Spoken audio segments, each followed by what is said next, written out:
어느 날 예수님께서 길을 가시다가 맹인된 한 사람을 만나게 되었습니다. 제자들이 물었습니다. 랍비여, 이 맹인이 날 때부터 맹인이 된 것이 누구의 죄 때문입니까? 그의 부모의 죄입니까? 아니면 이 사람의 죄입니까? 여러분, 이런 질문들은 비단 제자들만 하는 게 아니죠. 우리도 수없이 하나님 앞에 이런 질문을 드립니다. 어떤 고난 앞에서, 어떤 문제 앞에서 도대체 이 문제는 누구 때문입니까? 나의 죄 때문입니까? 아니면 다른 사람의 죄 때문입니까? 그렇게 늘 묻는 질문을 하곤 합니다. 그러나 예수님의 대답은 달랐습니다. 하나님의 아들이시기에 그 누구보다도 하나님의 뜻을 잘 알고 계시는 예수님이시기 때문에 왜 이 날 때부터 맹인된 사람이 그 맹인이 되었을까? 주님께서 이렇게 설명하십니다. 이 사람이나 부모의 죄로 인한 것이 아니라 그에게서 하나님이 하시는 일을 나타내고자 함이라. 아멘이시죠? 그에게서 하나님의 하시는 일을 나타내고자 함이라, 그렇게 주님께서 말씀하셨습니다. 이 사람이 날 때부터 맹인이 된 것은 하나님이 하시는 일이라는 것입니다. 우리가 세상을 살아가다 보면 우리 자신의 잘못이나 죄로 인한 불행이나 고난이 있을 수 있습니다. 그러나 하나님이 계획하신 일을 위하여 때때로는 우리가 감당해야 할 고난도 있을 수 있고요, 또한 고통도 있을 수 있습니다. 욥이 바로 그러한 삶을 살았습니다. 맹인도 보지 못하는 사람을 보게 하시려는 하나님의 그 하시는 일을 나타내시기 위하여, 그리고 보지 못한 그 사람이 눈을 뜨게 하심으로 말미암아 예수님을 믿고 구원을 받게 하시려는 하나님의 일을 나타내시기 위하여 그가 날 때부터 맹인이 되게 하셨던 것입니다. 하나님은 우리의 불행을 행복하게 하시는 분이십니다. 아멘. 우리의 고통을 또한 바꾸어서 또 은혜가 되실게 하시는 그런 분이십니다. 하나님은 이런 놀라운 일을 행하시는 분이세요. 저와 여러분은 오늘 바로 그렇게 큰 일을 행하시는 하나님의 일을 보게 될 것입니다. 저 역시도요, 지난주에 하나님이 하시는 일을 보게 되었습니다. 지난 화요일 새벽이었어요. 한참 잠을 자고 있는데 갑자기 핸드폰에 전화가 온 거예요. 문득 놀라가지고 깨어서 그 핸드폰을 확인해 보니까 새벽 2시 30분 정도 되었습니다. 제 핸드폰에는 여러 가지 부가 서비스 기능이 있는데요, 그 중에 한 서비스 기능은 뭐냐면, 전화번호가 오면 만약에 스팸 메일이나 광고 메일이 오면 그 문자 메시지를 뜨게 하는, 전화번호와 함께 그 앞에 광고 이런 식으로 뜨게 하는 그런 서비스를 받고 있고요. 또 하나의 서비스는 교회가 지금 우리 이제 일반 전화가 있는데 그 일반 전화를 제 핸드폰으로 이렇게 돌려서 착신 그 서비스를 받고 있습니다. 그러니까 그때의 그 상황을 보니까 어떤 한 곳에서 이제 광고 팩스를 이제 보내게 되었는데, 근데 이 사람이 설정을 잘못해 놓은 것 같아요. AM이냐 PM이냐 그걸 설정해 놓지 않으니까 새벽 2시 30분에, 그러니까 오후 2시 30분에 맞춰 놓은 그 메일, 그 팩스가 새벽 2시 반으로 이렇게 맞춰지게 되었고 저에게 이렇게 이제 전화가 오게 된 것입니다. 새벽 2시 반에 전화 받아 보셨어요? 여러분 얼마나 놀랐겠습니까? 얼마나 불쾌하겠습니까? 그래서 그 놀란 가슴이 진정이 안 돼서 잠을 청할 수 없다가 혹시 날씨라도 좀 봐야 되겠다 싶어가지고 포털 사이트를 검색을 해보니까 이른 새벽부터 출근길에 소나기가 내리고 천둥과 번개를 친다는 그러한 뉴스가 뜨게 되었습니다. 그래서 가만히 있으면 안 되겠다 싶었습니다. 교회에 와야 되는데, 왜냐하면 전날 제가 퇴근하기 전에 하도 비가 많이 오니까 교회가 자꾸 눅눅해지고 그 다음에 곰팡이 냄새가 나는 것 같아서 모든 문을 다 열어놨거든요. 그리고 무엇보다 저 옥상에 교회 창고가 있는데 그 창고 문도 열어놓게 되었습니다. 그것이 걱정이 되어서 이제 차를 가지고 저희 집 주차장 막 나서는데 그 순간부터 놀랍게도 소나기가 막 쏟아지기 시작하는 거예요. 그러면서 운전하면서 어떤 생각이 들었냐면, 하나님께서 이 문제를 처리하도록 하기 위하여 나로 하여금 이 새벽에 잠을 깨게 하셨구나, 그런 생각이 드는 겁니다. 그 생각이 드니까 하나님 앞에 감사하면서 이 작은 일에도 하나님께서 하시는 일이 있구나라는 그런 생각이 들게 되었던 것이죠.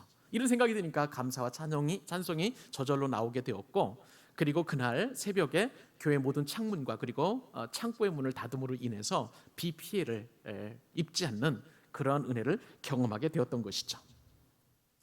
여러분, 우리는 고난에 빠지거나 때때로 삶에서 아무런 긍정적인 변화가 없을 때 우리는 늘 이런 생각을 합니다. 하나님은 도대체 뭘 하시는가? 하나님 과연 일을 하고 계시는가? 그렇게 생각을 하게 되는 것이죠. 그러나 오늘 말씀을 통해서 예수님은 나를 위해서 하나님께서 일을 하신다라고 말씀하십니다. 아멘이시죠? 아멘입니다. 하나님께서는 나를 위해서 일을 하고 계시는 거예요. 부모, 형제가 할 수 없는 일을 하나님이 하시는 줄로 믿습니다. 사회나 국가나 그리고 또한 회사가 해줄 수 없는 일을 하나님께서는 하시는 줄로 믿습니다. 돈도 할 수 없는 일을, 권력이 할 수 없는 일을 하나님께서는 나를 위해 일을 하십니다. 그러므로 오늘 우리는 이 말씀을 들을 때에 하나님께서 하시는 일을 깨닫게 될 것이고요, 저와 여러분은 큰 기쁨을 누리게 될 줄로 믿습니다. 이 귀한 은혜를 이 시간 여러분들에게 증거하기를 원하는 것입니다.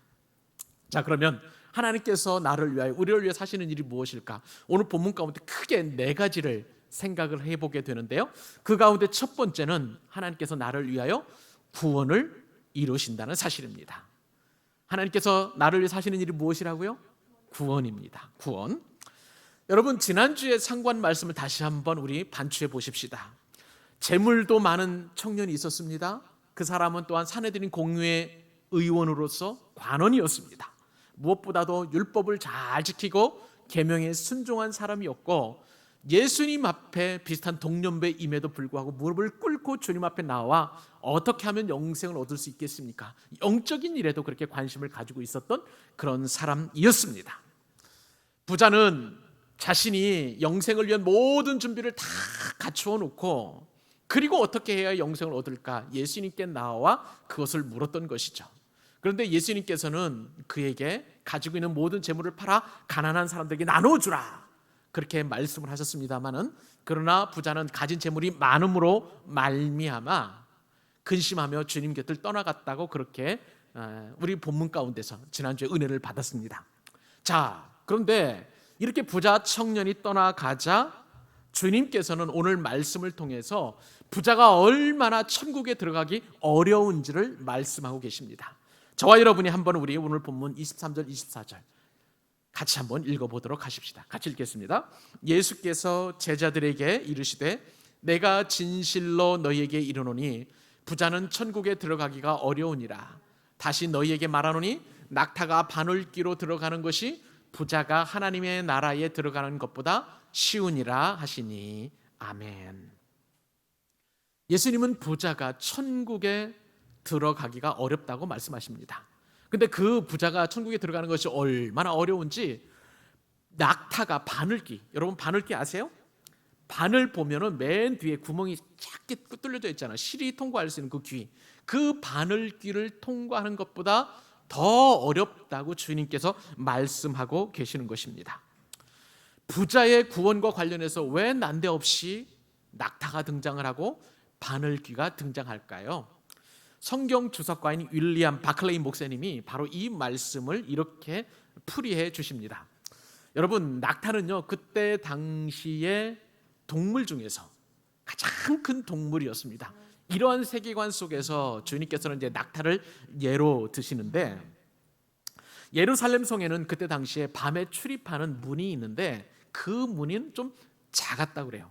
그래서 밤늦게 이제 예루살렘 성 안으로 이제 상인이 아니면 어떤 농부가 농산 일을 짓고 이제 그 성 안으로 들어가면 그 문을 통과해야만 해야 되는데, 짐을 진 낙타가 들어갈 수 없는 거예요. 그래서 낙타가 모든 짐을 다 내려놓아야 합니다. 낙타 등에 실었던 모든 짐을 다 내려놓아야 합니다. 그리고 낙타가 그냥 들어갈 수 없어서 낙타를 무릎 꿇려 가지고 이렇게 들어가게 하는데, 근데 그나마도 얼마나 어려운지요. 대부분의 사람들은 낙타가 그 문을 통과해서 들어가는 것을 포기해버리고 다음 날 이제 예루살렘 더 큰 성문이 열릴 때에 이제 들어가게 하는 그런 일들이 있었다는 것입니다. 그렇기 때문에 오늘 주님께서는 그러한 시대적 정황과 그때 당시의 생활상을 반영을 해서 이 비유로 부자가 천국에 들어가는 것은 낙타가 바늘길을 통과하는 것보다 더 어렵다라고 말씀하시는 것입니다. 여러분, 낙타가 바늘길을 통과하는 것보다 부자가 천국에 들어가는 것이 더 어려운 그 이유가 무엇일까요? 그것은요, 부자는 모든 것을 내려놓아야 하는데, 모든 것을 내려놓고 가장 겸손하게 무릎을 꿇어야 되는데, 그것이 얼마나 하기 어려운지를 예수님께서는 빗대어서 말씀하고 계시는 것입니다. 부자가 제일 못하는 것이 있다면 그것은 낮아지는 거예요. 자기 재물을 내려놓는 거예요. 포기하는 거예요. 이것을 부자가 못하기 때문에 주님께서는 떠나간 부자 관원을 보시고 제자들에게 이 말씀을 하시는 것입니다. 여러분, 사실 부자는요, 성경에서 그렇게 부정적인 의미가 아닙니다. 오히려 긍정적인 거고 하나님의 복으로 여깁니다. 부자는요, 하나님께서 은혜를 주셔야만 부자가 될 수 있는 것입니다. 영적인 풍성한 복, 그리고 물질적인 복, 모든 풍요로움은 다 복의 근원이신 하나님께서 주시는 줄로 믿습니다. 그러므로 할 수만 있으면 우리가 부자가 될 수 있으면 참 좋습니다. 그런데 주님께서 이처럼 하나님의 축복이라는 이 부자를 왜 오늘 본문에서는 부정적으로 말씀하고 계십니까요? 왜 그렇다면, 다시 말하면 부자는 왜 낮아지지 못하는 것일까요? 부자가 되기 위해서는 여러분 그냥 되는 게 아니잖아요. 불철주야 이를 악물고 아끼고 또 그 다음에 열심히 일을 해서 그 피땀 흘려서 돈을 벌기 때문에 그 돈을 포기하고 내려놓으라, 그것은 절대 부자에게는 쉽지 않은 일이기 때문에 부자는 낮아지기 어려운 것이에요. 이 밖에도 재물 많은 사람이 천국에 들어가기 어려운 이유는 부지기수로 많습니다. 여러분, 땀 흘려서 정직하게 얻은 부가 아니라 부자가 되기 위해서는 때때로 탈법이나 탈세나 부정한 방법을 부를 취할 수도 있기 때문에 부자는 정직하게 일을 해서 돈을 벌지 않을 수도 있다는 거예요. 또 더불어서 부자는 말씀대로 살아가기보다도 돈의 여유가 있으면 타락하기가 쉽습니다. 그렇기 때문에 부자는 내려놓기나 또 겸손하기가 어려워진 거죠. 또 부자는 교만해서 상대적으로 자신보다 못 가진 사람들을 늘 비교하게 되고 업신여기고, 그리고 그를 홀대하기 쉽습니다. 부자가 되면 특별히 하나님보다도 더 돈을 사랑할 수 있는 가능성이 높습니다. 그리고 하나님보다 재물을 더 의지하기 때문에 하나님은 그것을 싫어하시는 것이죠. 더군다나 돈이 많고 여유가 있으면요, 쇼핑이나 여행이나 취미 생활이 주는 그런 쾌락 때문에 천국의 즐거움을 도외시할 수밖에 없습니다. 여러분, 교회에서도 부자는 말씀 듣는다는 것이 참 쉽지 않습니다. 특별히 나를 위로해주고 격려해주고 축복해주는 말에는 열릴 귀, 들을 귀가 있지만, 그러나 나에게 회개하고 그 다음에 나를 책망하고 나를 교훈해 주시는 말씀은 참 부자로서는 듣기 어려운 말씀들이 많이 있는 것이죠. 이 부자뿐만 아니라 한 분야에서 일가를 이룬 사람들, 특별히 그런 분들도 교회에서는 자신을 내려놓고 겸손하게 섬기기란 정말 어렵습니다. 예를 들어서 돈 많은 분이 교회 청소를 하고 주차 관리를 해야 한다라고 하는 그런 봉사 직분을 맡겼다면 부자들은 아마 그럴 거예요. 차라리 내가 그런 일을 할 수 있도록 돈을 낼 테니까 그분들을 고용하셔서 그런 일을 시키도록 하라고, 그렇게 말할 가능성이 상당히 높습니다. 그러므로 주님은 낙타가 바늘기로 들어가는 이 불가능한 일이 부자가 하나님 나라에 들어가는 것보다 더 쉽다, 그렇게 말씀하고 계시는 거예요. 그렇다면 여기서 우리가 한 가지 의문이 생깁니다. 부자가 천국에 들어가는 것은 불가능한 일이니까 애시당초 교회는 재력 있는 성도가 신앙생활하는 모든 것들이 헛된 것일까? 어차피 천국에 들어갈 수 없으니까.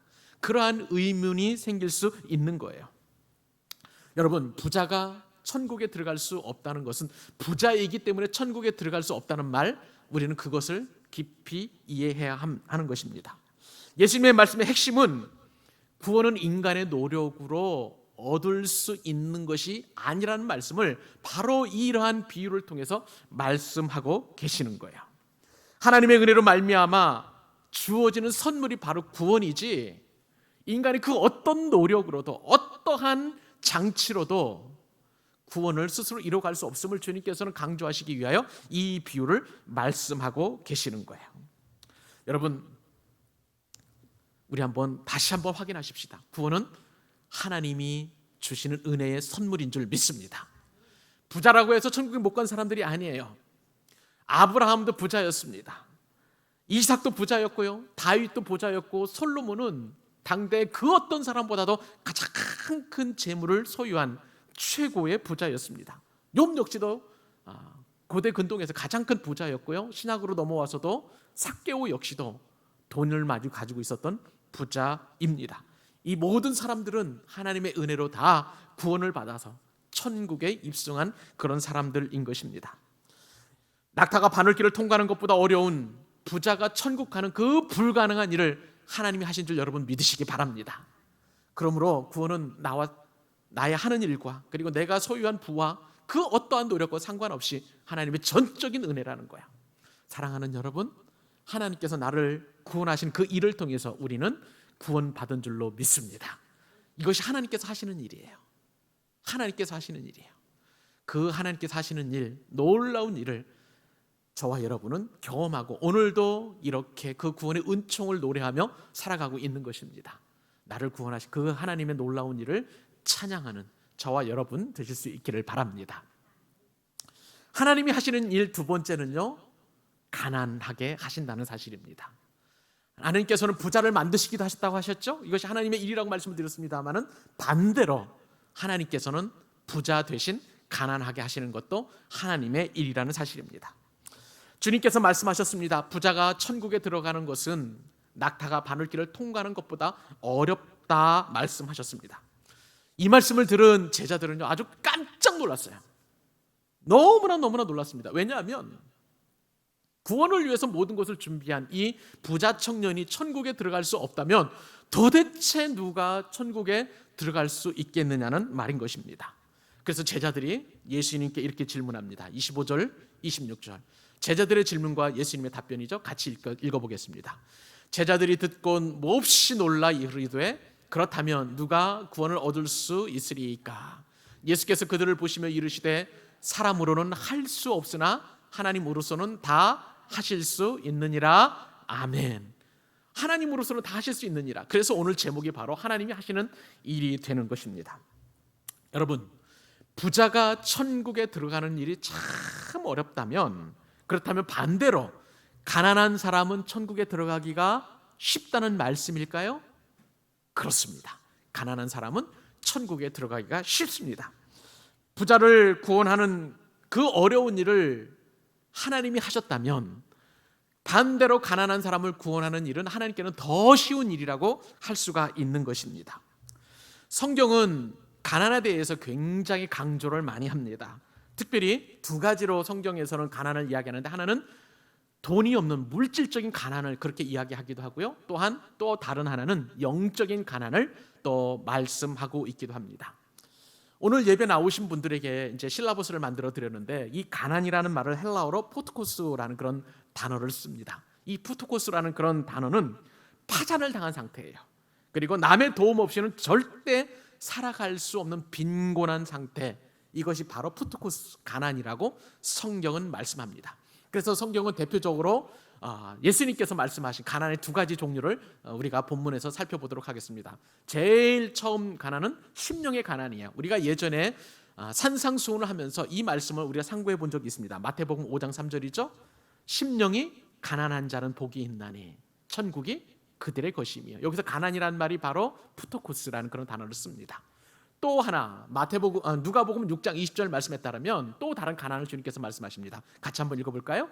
예수께서 눈을 들어 제자들을 보시고 이르시되 너희 가난한 자는 복이 있나니 하나님의 나라가 너희 것이며. 아멘. 여하튼 심령이 가난한 자는 천국이나 하나님 나라가 우리 것이다, 하나님 나라에 들어갈 것이라고 이렇게 말씀하고 계십니다.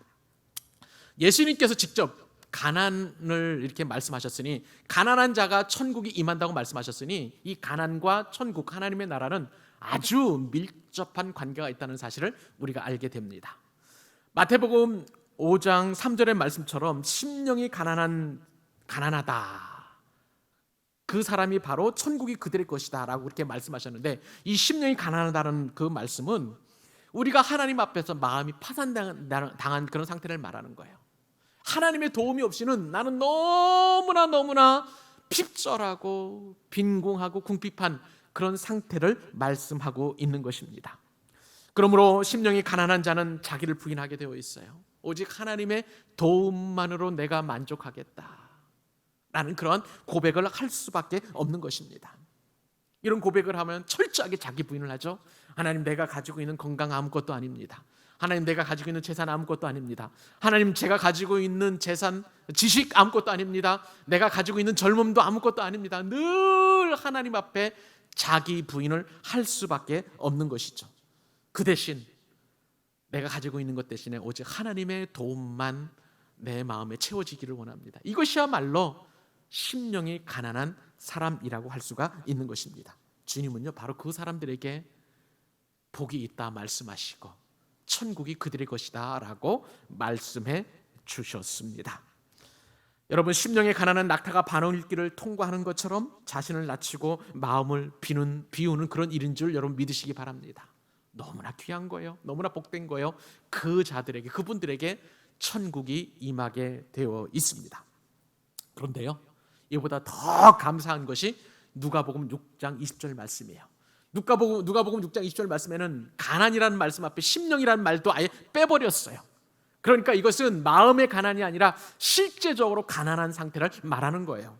그리고 오늘 본문 가운데서도 부자는 천국에 들어가기 어려우니라 말씀하셨는데, 이 부자는 바로 물질적인 부자 아닙니까? 재물 많은 부자. 그러니 이 재물이 없는 가난한 사람, 돈이 없는 이 가난한 사람은 누가복음 6장 20절 말씀에 하나님 나라가 그들의 것이라고 말씀하시는 것입니다. 이런 사람들이 천국에 더 들어가기 쉽다, 천국을 소유한다라고 말씀하시는 거예요. 그러므로 사랑하는 여러분, 구원받아 천국에 갈 수 있도록 저와 여러분을 가난하게 하신 그 하나님의 일을 찬양하시기 바랍니다. 그 하나님의 일에 감사하실 수 있었으면 참 좋겠어요. 여러분, 저와 여러분처럼 돈이 없어서 가난한 사람이 복 있는 이유가 무엇일까요? 그것은요, 심령의 가난을 쉽게 이룰 수 있기 때문에 그래요. 가난하고 또 가난해서 우리는 의지할 게 없습니다. 돈도 의지할 수 없고, 그리고 나를 도와줄 그 어떤 사람도 의지할 수 없는 거예요. 그렇기 때문에 우리가 가난하면 가난할수록 더 하나님의 도우심을 바라고 하나님께서 나와 함께 하심을 바라고, 그렇기 때문에 심령이 가난해지는 거예요. 그렇기 때문에 당연히 천국을 소유하게 있게 되는 것입니다. 제가 좋아하는 기독교 동화 작가가 있어요. 권정생 선생이라는 분인데요, 이분은 오래전에 돌아가셨습니다. 권 선생은 너무나 가난한 그런 삶을 살았는데 그분이 이런 말을 했습니다. 세상에서도 이렇게 고생하며 가난해서 서글프게 살고 있는데 예수까지 믿지 못해서 구원받지 못한다면 우리는 억울해서 어떻게 삽니까? 그런 말을 했습니다. 이런 권 선생이 자신이 지은 산문집 빌뱅이 언덕이라는 그 산문집에서 자신이 가난해서 누리는 행복을 이렇게 소개하고 있습니다. 나는 거지 나사로를 알고부터 세상을 보는 눈을 달리하게 됐다. 천국이라는 것, 그리고 행복이라는 것, 아름다움이라는 것을 여태까지와는 거꾸로 보게 됐다. 내가 5살 때 환상으로 본 그리스도와 십자가의 의미도 조금씩 알게 되었다. 거듭나는 과정은 아마 이렇게 서서히 이루어지는지도 모른다. 내가 가난하지만 그러나 그리스도를 믿는다는 것, 그것은 바로 가장 인간답게 사는 것이다. 여러분, 이 권정생 선생이 말하는 그 행복이라는 것, 그것은 아무것도 소유하지 않은 그런 가난에서 시작해서 이제는 영적인 가난으로, 그리고 심령의 가난으로 이어져서 천국을 소유할 수 있었기 때문에 그는 행복을 노래할 수 있었던 것입니다. 이는 하나님만이 모든 것이고 우리는 아무것도 아니라는 그러한 가난의 또 다른 표현이라고 할 수가 있는 것입니다. 우리는 가난하면 가난할수록 하나님께 더 가까이 가게 되는 것입니다. 내가 진짜 가난하다면 내 자신에게서 아무것도 기대할 수 없음을 깨닫게 될 것이고요, 내 안에 방어하고 사랑할 것도 없고 오직 하나님으로부터 모든 것이 나온다는 사실을 알게 되기 때문에 그 사람에게는 천국이 임할 수밖에 없는 거예요.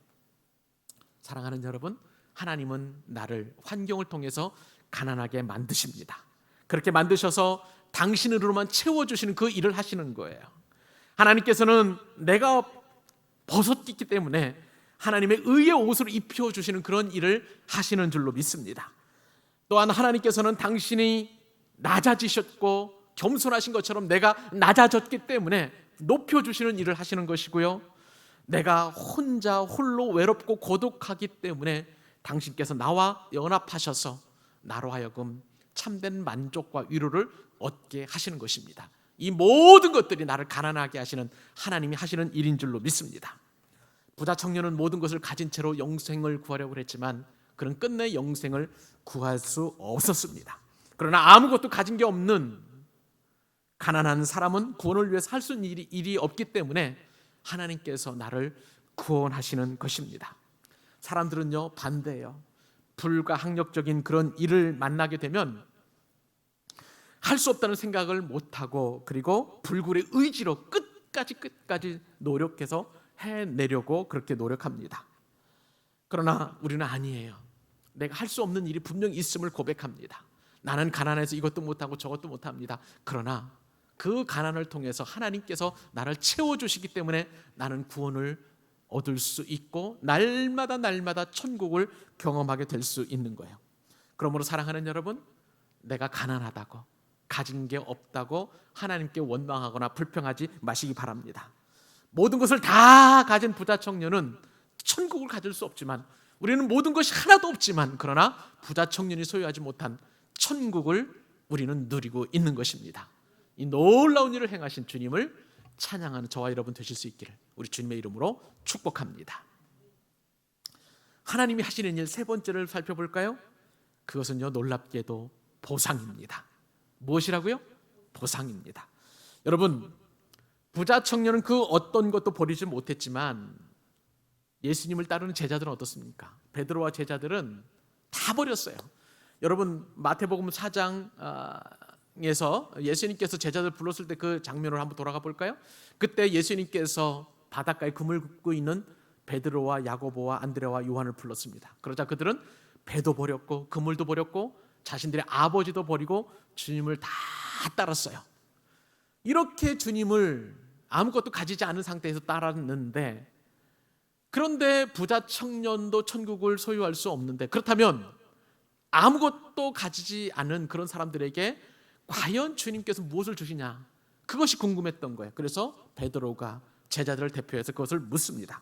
그 질문과 대답이 바로 27절로 29절까지 있는데 우리 석절 말씀입니다만 같이 한번 읽어보기를 원합니다. 읽겠습니다. 시작. 이에 베드로가 대답하여 이르되 보소서, 우리가 모든 것을 버리고 주를 따라 싸운데 그런즉 우리가 무엇을 얻으리이까?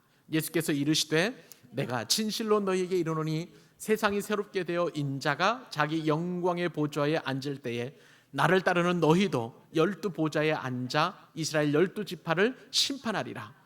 또 내 이름을 위하여 집이나 형제나 자매나 부모나 자식이나 전토를 벌인 자마다 여러 배를 받고 또 영생을 상속하리라. 아멘. 베드로가 말하죠. 여기까지 오느라. 주님을 따라서 3년 동안 제자 훈련을 충실하게 받았습니다. 여기까지 오느라 모든 것을 다 버렸는데 이제 보니까 부자도 못 되고 천국도 못 누리는데, 그러면 도대체 우리가 얻을 수 있는 게 무엇입니까? 베드로가 지금 그것을 예수님께 질문한 상황이에요. 여러분도 마찬가지죠. 여러분들이 신앙생활하는 이유는 뭐예요? 여러분들은 왜 예수님을 따릅니까? 여러분들은 왜 교회 나옵니까?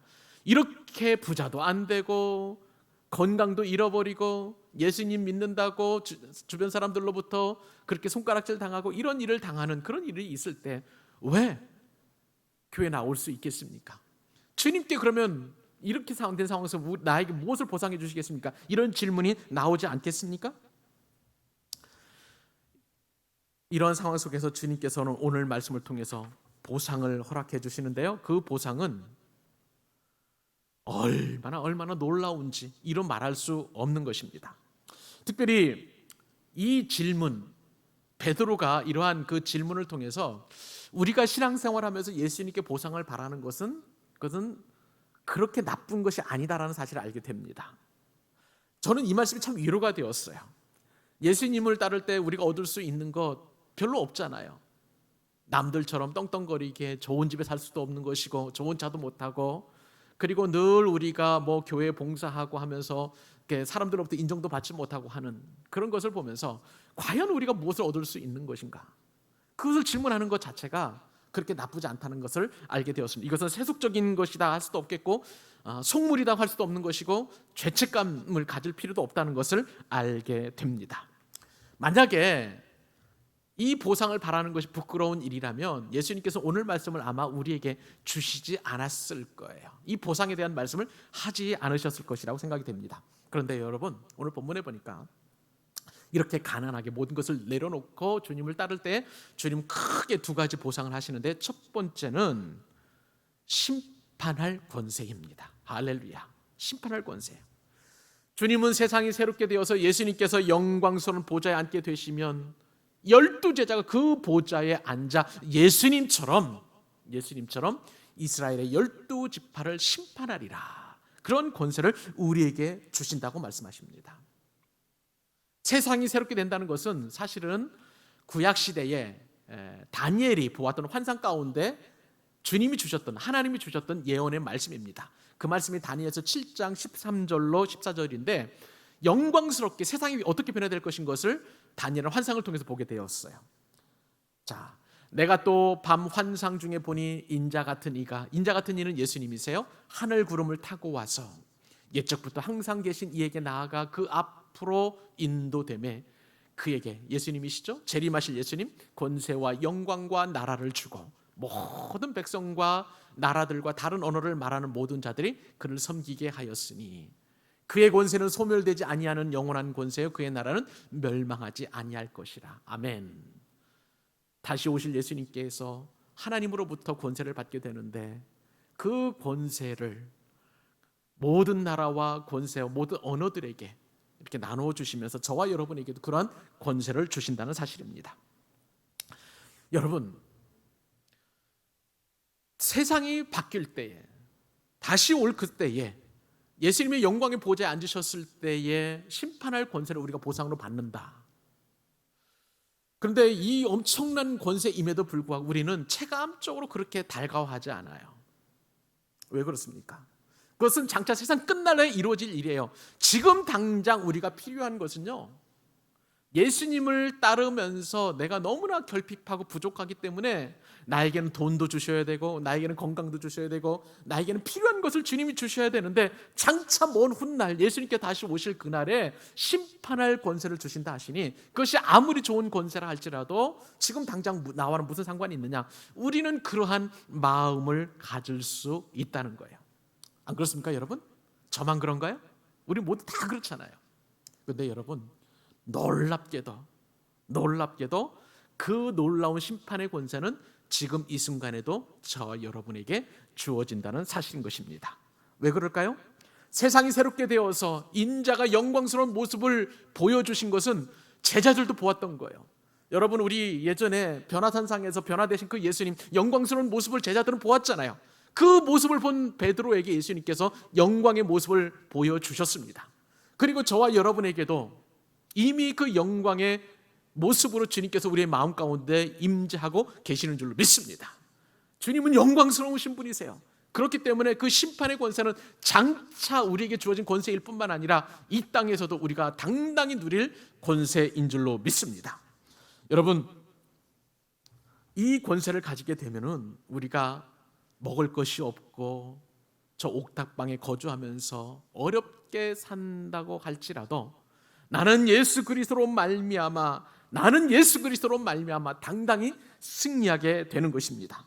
돈에 쩔쩔매고 환경에 매어서 어쩔 수 없는 그런 끼니를 걱정해야 하는 그런 상황임에도 불구하고 나는 돈이 다가 아니다. 나는 예수님이 최고다. 예수님이 나의 주인이시다라고 당당하게 고백할 수 있는 거예요. 이러한 고백이 바로 세상을 심판할 권세인 줄로 믿습니다. 세상 사람들은 돈이 심판한다고 합니다. 명예가 심판한다고 합니다. 세상 사람들은 또한 그 어떠한 우위가 그리고 더 나은 것이 세상을 심판한다고 하지만 우리는 그것이 세상을 심판하는 것이 아니라 예수 그리스도로 말미암아 죽음도 심판할 수 있는 권세가 우리에게 주어지는 거예요. 하물며 가난이고 또 질병이고 또 우리의 불통이라고 할지라도 우리는 당당히 그러한 것들을 심판할 수 있게 되는 것입니다. 사랑하는 여러분, 이 권세를 우리 누리십시다.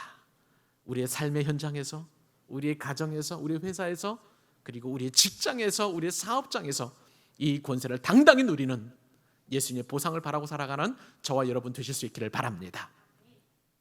또 다른 보상은 무엇일까요?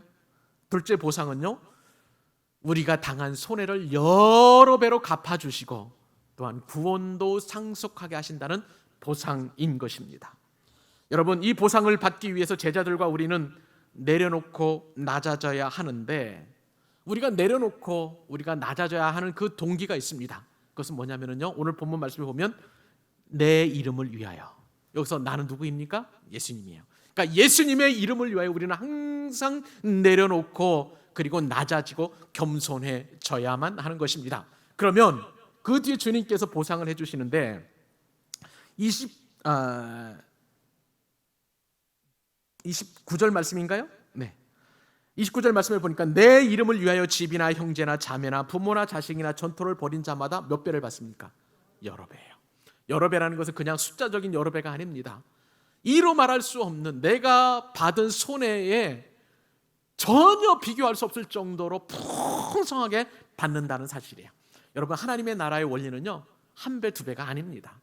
30배, 60배, 100배인 거예요. 그 손해를 하나님께서는 보상으로 저와 여러분에게 주신다는 사실이에요. 근데요, 이것보다 더 큰 보상이 우리에게 주어지는데 여러 배뿐만 아니라 구원을 상속해 주신다는 사실이에요. 여러분, 주님께서 말씀하십니다. 내 이름을 위하여 너의 부모나 너의 형제나 너의 자매나 심지어는 너의 전토나 너의 자식을 버린 자마다, 그렇게 이야기합니다. 여기서 버린다는 것은 그냥 내버린다는 것이 아니라 주님께 의탁한다는 뜻이에요. 주님께 맡긴다는 거예요.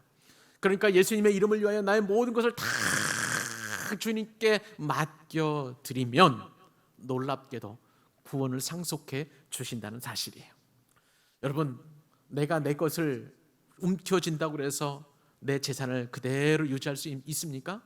내 부모나 내 형제나 내 자매를, 내 자식을 내가 건강한 그 상태로 그렇게 유지할 수 있는 건가요? 아니에요. 우리는 할 수가 없어요. 유한하고 나의 능력도 항상 점점 축소되기 때문에 그렇게 할 수가 없습니다. 그러나 시간을 초월하시고 영원하신 하나님께 의탁한다면 구원을 상속해 주신다는 사실인 것입니다. 사랑하는 여러분, 그러므로 내 힘으로 일구고 지키고 보호하려고 하지 마십시오. 하나님께 의탁하시고 주님께 의존하시기 바랍니다. 겸손한 마음으로, 가난한 심령으로 이렇게 하면 할수록 주님께서는 나에게 여러 가지 보상을 주신다는 사실이에요. 나에게 주시는 보상, 그것은 바로 하나님이 하시는 일인 줄로 믿습니다. 마지막으로 하나님이 하시는 일 네 번째 간단하게 살펴보도록 하겠습니다. 하나님께서는요, 우리에게 또한 경고를 하십니다. 경고는 하나님께서 하시는 일이에요. 예수님께서는 이제 주님을 따를 때 주어지는 보상에 대한 결론을 말씀하십니다. 근데 그 결론은요, 이 세상 가치를 완전히 뒤집어 엎는 그러한 하나님 나라의 원리입니다. 오늘 마지막 본문 30절 말씀인데 같이 한번 우리 힘있게 한번 읽어보십시다. 또 시작. 그러나 먼저 된 자로서 나중되고 나중된 자로서 먼저 될 자가 많으니라. 아멘. 저는 이 말씀을 이제 그 축복의 말씀으로, 먼저 된 자로서 나중된 것보다도 나중된 자로서 먼저 되도록 그렇게 축복의 말씀으로 이렇게 기도해 드립니다만은, 원래 이 말씀은요, 축복의 말씀이 아니에요. 이 말씀은 교회에 오래 다닌 사람들이 정말 마음에 어려워하는 그런 성경 구절입니다. 왜냐하면 나보다 우리 교회에 늦게 온 사람이 먼저 권사님이 되고 안수집사님이 되고 장로님이 된다고 하면 이거는 꼭 시험 들기 꽉 좋은 그런 말씀이기 때문에 이 말씀을 별로 좋아하는 사람이 별로 없는 거예요. 불편해하는 것이죠. 그러나 그것은 주님이 주신 말씀에 대한 오해라고 할 수가 있겠습니다. 베드로가 예수님께 물었죠. 우리가 이 모든 것을 버리고 주를 쫓아 싸우니 그런즉 우리가 무엇을 얻으리이까? 이 질문에 대하여 주님께서는 보상을 말씀하시고 마지막으로 이 말씀을 해 주셨습니다. 그런데 주님께서 이 마지막 말씀하신 이유가 있어요. 베드로가 던진 그 질문의 동기를 알고 계셨기 때문에 이 말씀을 주시는 것입니다. 여러분, 이 베드로의 질문은요, 모든 인간이 가지고 있는 종교적인 심성을 다 이렇게 보여준다고 할 수가 있겠습니다. 우리가 종교를 갖고 또 종교적인 삶을 살려고 하는 이유가 뭐예요? 보상을 바라는 거잖아요. 무엇을 얻으려고 그렇게 하는 거잖아요. 그런데 베드로는 천국의 원리를 깨닫지 못한 채 유대인들이 그때 당시에 가지고 있었던 세계관, 지금도 마찬가지입니다만은 하나님을 따를 때에 자기에게 주어지는 보상에 대하여만 관심을 가지고 우리가 어떻게 하면 주님을 따르리까? 주님께서 이제 보상에 대한 말씀을 하셨지만 그 먼저 동기가 이러한 세속적인 동기가 있었음을 주님께서는 알고 계셨던 거예요. 그래서 예수님께서는 지금 먼저 된 자로서 나중이 되고 나중된 자로서 먼저 된다, 그렇게 말씀하시는 것입니다. 이 말씀을 좀 풀어드리면 제자들은요 확실히 먼저 된 사람들입니다. 근데 이 먼저 된 제자들을 향한 축복과 영광이 그들에게 분명히 존재할 거예요. 그런데 제자들이 헌신의 대가로 자꾸 무언가를 기대하기만 하면, 무엇을 얻을 것인가에만 그런 관심을 갖게 된다면 그 사람은 나중된다는 것을 주님께서는 경고로 말씀하시는 것입니다. 이 말씀은 제자들뿐만 아니라 우리에게도 분명히 해당되는 그런 경고라고 할 수가 있는 거예요. 그러므로 이 말씀은 우리를 위해서 하나님이 하시는 경고인 것입니다. 우리가 여전히 베드로나 그 제자들처럼, 그리고 유다의 그 지도자들처럼 이 보상 심리를 가지고 자꾸 주님을 따르고 주님께서 무엇을 줄까만 하는 그러한 마음만 가진다면 우리는 필경 나중될 수밖에 없는 것입니다. 이런 경고는 보상만을 바랄 때에 나를 향해 하나님이 하시는 그런 경고의 일이라고 할 수가 있는 거예요. 사랑하는 여러분, 이 말씀을 저는 여러분들에게 경고 대신 인생 역전의 축복의 말씀으로 드리고 싶습니다. 우리는 내가 주님을 따르면 이것도 건강도 주시고 재물도 주시고 또 내 자식도 잘 되고 내 사업도 잘 되고 이런 것에 대한 관심이 아니라 내가 이처럼 주님을 순전하게 따르고 모든 것을 내려놓고 주님께 의탁하고 의존하기만 하면 나중된 자로서 먼저가 될 수 있다 하시니 이 축복의 말씀으로 받아들일 수 있기를 주님의 이름으로 축복합니다. 청년과 우리는 상당히 비슷한 부분이 많이 있습니다. 주님은 부자가 하나님 나라에 들어가기가 불가능하다고 말씀하십니다. 근데 어떻게 들어갑니까? 사람으로는 할 수 없지만 하나님은 하시는 거예요. 부자 청년은 자기가 구원을 이룰 수 있다고 생각하고 모든 것을 갖추었습니다. 우리도 역시 내 힘으로 하려고 하는 노력들이 많이 있어요. 그런 면에서 부자 청년들과 비슷한 부분이 있는 것이죠. 그러나 주님은 부자 청년도 우리의 그런 노력도 모두 다 헛된 일이라고 말씀하고 계십니다. 부자는 단순히 돈 많은 사람을 의미하지 않은 거예요. 자신의 힘으로 하려고 하는 모든 사람들이 바로 부자와도 같은 그런 심성을 가진 사람들인 것입니다. 자신의 힘으로 영생을 얻으려는 노력은 모두가 다 불가능하고 절대로 영생을 얻을 수 없습니다. 그러나 하나님은 하실 수 있습니다. 우리는 못하지만 하나님은 하실 수 있습니다. 나를 구원하시는 일을 주님께서는 하실 수 있습니다. 그 구원을 위해서 때로는 나를 가난하게 하시는데 나에게 질병도 주시고 나의 재정적인 어려움도 주시고 나에게 고난도 주시고 나에게 환난을 주시고 경제적으로 가난하게 하셔서 나를 아주 심령이 가난한 사람 되게 하셔서 천국을 경험하게 하시고 오직 주님밖에 없다고 고백하게 하십니다. 그리고 끝까지 주님을 따르게 된다면 나중된 자로서 이제는 먼저 되는 그런 영광을 우리에게 주시겠다 약속하시고 내가 얻은 주님을 따름으로써 받은 그런 손해나 피해들을 이로 상상할 수 없는 방법으로 보상해 주시고 궁극적으로는 구원도 상속한다 해주신다 하시니 이 놀라운 복을 저와 여러분이 받아야 되는 것입니다. 이번 한 주간도 이 말씀 꼭 붙드시기 바랍니다. 하나님께 나를 위해서 어떤 일을 행하실지 기대하시기 바랍니다. 그 말씀 붙들고 끝까지 승리하는 저와 여러분 될 수 있기를 우리 주님의 이름으로 축복합니다. 아멘. 기도하겠습니다.